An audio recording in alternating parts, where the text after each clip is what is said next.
Gusto mo bang maka one hit dito kay Karina kagaya ni Gildark? So dito nga guys, inaya ko si Gildark. Legit na Gildark yan, tignan nyo naman yung win rate. 100 matches pa lang, mythical glory na. Tapos sa 100 matches na yun, 70 times siyang naging MVP. Solo game yun ha. Ang win rate ng mga hero niya ay nagre-range sa 70% to 90%. At sa bidyong ito, aalamin natin kung ano nga ba ang kanyang mga ginagawa para maging malakas sa game at laging nananalo. Tignan nyo naman dito, unang game pa lang namin, talaga namang nangdadarag na etong si Gildark. Kahit sa loob ng tore, nakipag 1v3 siya. Napaggrabe na lang yung Arlot na kakampi namin. At ang masabi ko dito kay Gildark, sobrang consistent ng kanyang galawan. Nakailang laro na kami, pero lagi niyang nadodominate yung game. Tignan nyo naman dito, inuubos yung kalaban na mag-isa. Tapos nang one hit pa, kahit makunat na kalaban, ginagawang papel. So let's go, alamin na natin yung kanyang mga ginagawa sa game. So sa early game, blue buff muna siya syempre. Ang unang nilalagyan niya na skill ay second skill. Tapos diretso siya sa red buff at nire-retrihan niya agad ito para mag-cooldown agad yung retry niya, knowing na wala na namang mag-i-invade. Tapos habang nanggugulo ako sa jungle, talagang rumerespo agad etong si Gildark kasi alam niyang kaya naman. At importante talagang makuha yung early game. Ang problema dito, medyo naipit kami tapos ilalayo ko sana siya sa kalaban kaya lang naipit siya. Pero na-takedown pa rin naman niya yung kalaban. At medyo mahaba yung clash dito. Pero kami yung nag-dominate doon sa early game. Kapag magkaka-turtle as much as possible, minimake sure niya na lamang ang kanyang level sa mga kalaban para mas malakas ang kanyang retribution. At habang siya naman ay nagpapa-level, ang trabaho ko naman dito ay i-delay ang turtle ng kalaban. Kaya yan, ginamit ko ang second skill ko para ma-restart ang turtle. So itong game na to guys, hindi ako nahirapan, promise, kasi ang lakas talaga ni Gildark mag-core. So ako dito, tamang restart lang sa ka-zone ng kalaban. Nung ready na siya, pupunta na ako syempre doon sa jungler ng kalaban para mapayapang makaretry etong si Gildark. So tignan nyo naman dito, nasa akin yung focus ng mga kalaban. Pinlikiran siya ng Tigreal pero syempre may sapusa ata tong si Gildark at nakuha niya pa rin ang turtle. Kaya okay lang kahit na takedown ako dito. Sa early game basta merong lumalalim talagang binibigyan ni Gildark yan. Tapos yan sa early game talagang focus muna sa pagpa-farm etong si Gildark.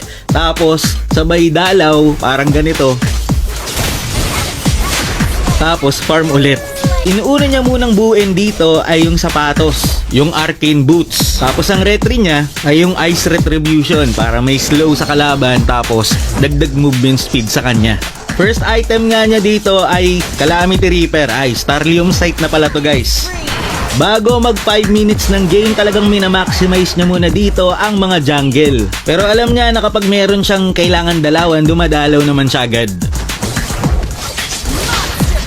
Ang second item naman niya dito ay ang Concentrated Energy para meron siyang spell bomb at alam niyo ba na malakas din talaga ang damage ng item na ito. Tingnan niyo naman kahit nasa tore pa yan, inubos pa niya yung tatlo. Ang kanyang third item dito ay ang Holy Crystal. Ito yung mga Karina na hindi lang ng KKS, talagang umuubos ng kalaban mag-isa. Dito sa game na to halos wala nga akong nagawa sa totoo lang. Nang zone lang ako, tapos ng crowd control, tapos Gildark na lang talaga yung umuubos sa kalaban. Game 2, sabi niya kasi chamba lang eh. So napansin ko nga pala dito kay Gildark na hindi siya nakikipag-agawan doon sa Repolyo.